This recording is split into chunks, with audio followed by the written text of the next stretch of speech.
Morning, morning, morning. Good morning. Good morning to you. Time goes quickly, especially when you're having fun. And I truly am enjoying finding out a lot more about the Barbados Defence Force. Captain Dr. Tarah Towler, who is officer in charge of the Florence Gittens Medical Facility, joins us now, along with Corporal Chantal Morris, who's a registered nurse. So good morning, ladies, and welcome. Good morning, ma'am. Thank you. And I'm always especially happy to have the ladies here talking about the BDF and military service. So thanks for your service. First of all, I'll start with you, Captain Towler. Talk to me about exactly what you do or the role of the facility that you manage, first of all, over at St. Anne's Fort. Okay, so good morning. The Health and Wellness Facility of the St. Anne's Fort is the Florence Gittens Medical Facility. And essentially our mandate is to provide overall health support for our service persons. And that can be in the form of your regular routine care, so your everyday wellness checks, or it can be our emergency services, so something critical has happened and we have the capacity to respond to those emergency cases. All right, Corporal Morris, how do you find that working in this area in a military facility might be a little different from working in a civilian facility? Good morning, Tisha. Good morning, Barbados. Working in the health services facility of the Barbados Defence Force, I do have to balance on both sides, being a full-time soldier, and then I work alongside the team with providing that holistic care for our comrades. I basically function in the capacity of a registered nurse, and the onus is basically to ensure that we provide that professional standard of healthcare delivery. In the civilian capacity, obviously it would be a bit different because we do both military and healthcare. Yes, please. All right, talk to me about how you got into this particular area, your foray into the military service. Okay, so I actually joined the Barbados Defence Force as a civilian 8 years ago. I'm a physiotherapist by profession, so I came on as part of their sessional team offering physical therapy services to the service persons. I then had interest in developing my interest further within the military as I was a cadet, and I joined the reserve element of it in 2018. So I've been a member of the Barbados Defence Force Reserves from 2018 until now. They had a transition and they needed someone to essentially take over and lead the medical services. So I went on then as a full-time officer in 2022. So that's where my journey is today. Wow, and what about you, Corporal Morris? I joined the Barbados Defence Force in 2003. Coming unqualified, I was given the opportunity to join the health services unit at the time. And over the last 20 years, I would have been given the opportunity to do emergency medical technician, nursing assistant, and then went on to complete the bachelor's in registered nursing. Thus far, have been an interesting and phenomenal career development choice, in that coming from basically being unqualified and given such an opportunity to fulfill an awesome career. That's excellent. That's truly a wonderful story. Now, in terms of the scope of work that you do, I know sometimes, from time to time, we see BDF ambulances, making their rounds in the island. So is this health and wellness only limited to members of military, or are you called upon to work outside of that with civilians from time to time? So we are normally called upon to support the Ministry of Health and Wellness. So you will find for most large-scale events, we actually do a combined operation with the folks in the public system.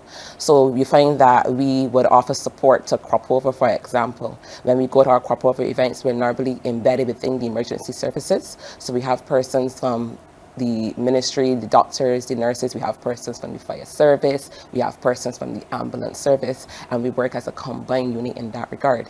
In terms of the Queen Elizabeth Hospital, for example, we also offer support with our emergency ambulance service. So we have our ambulances, which sometimes we are called upon to respond to. We also have what we call a mass casualty care clearance unit, and we actually form that support to the Queen Elizabeth Hospital as well as the Ministry of Health and Wellness when there is a mass casualty incident in Barbados.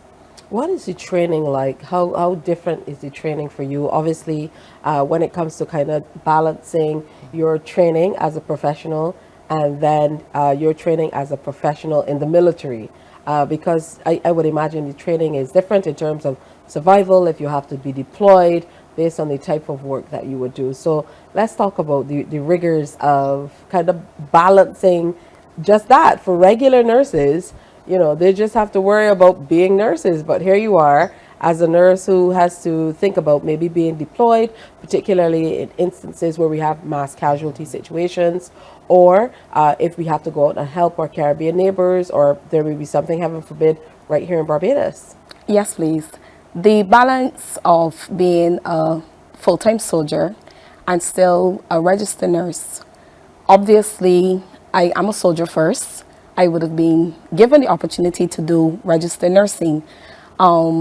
Basically, coming up in the department, I would have been trained to find balance regardless. So I can on one side switch soldier like, the other side switch nursing wise.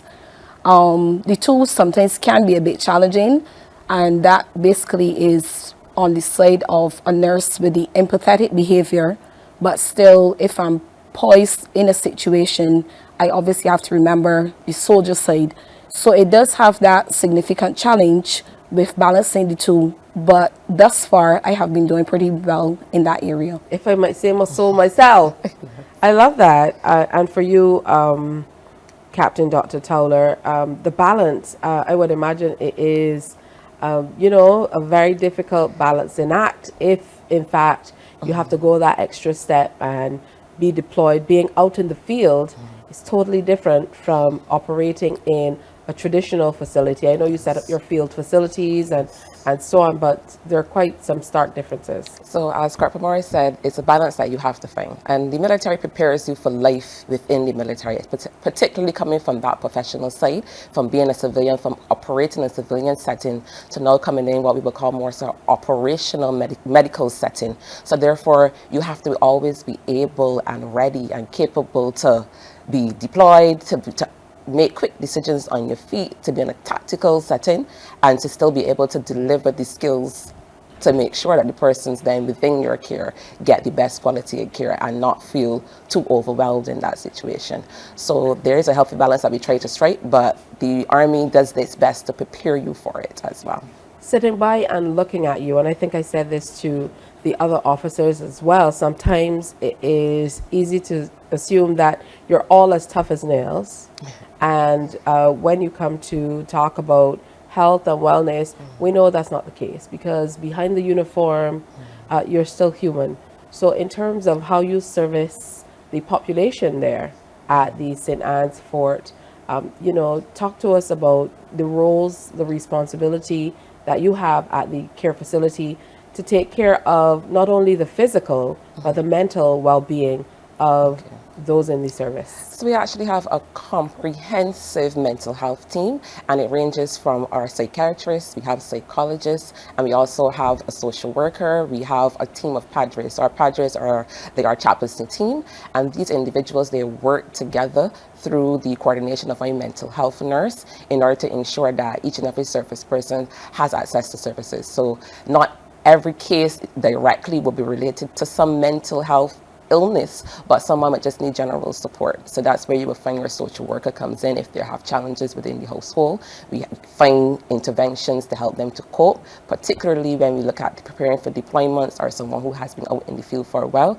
We ensure that they have the guidance that they need essentially to be resilient, still focus on the operation and the tasks at hand, but know that their family is taken care of. In terms of persons who have a general challenge with coping because the pace is hot at times. We go through our peak points and we go through points where it is a bit more routine. We ensure that we have a structured resiliency program built in, and that soldiers know that health services support and mental health services support in particular is readily available. Absolutely. We're going to get into it because for you ladies, it's like, you know, an onion. So we're kind of peeling back the layers. So we talked about, you know, your jobs and being in the military, but then being women in a male-dominated field can, I would imagine, add a totally different layer to how you need to function and what you need to do. So talk to us about how you have been able to manage in that area as well. For young women, I know I saw the last passing out parade for the cadets, and there were more girls than boys. You know, so what advice would you have for the young ladies who are looking for a life in the military, a career in the military? I would advise any young lady, you can join the Barbados Defence Force. You can be among your comrades, your male comrades, where you develop who you are. It basically builds you as a young woman in confidence. During the recruitment phase, you actually get to feel through who you really are. And in doing that, we do everything alongside of our male comrades. That basically gives you a sense of who you can be. So in doing that, you get stronger. You actually be able to do just as much as your male comrades. Coming into service, you are welcome. Yes, it's a male-dominated organization, but they do have space and a voice for us as the female, where we actually stay, we are actually placed in position where we have a say in the military. So it's not just all male decisions.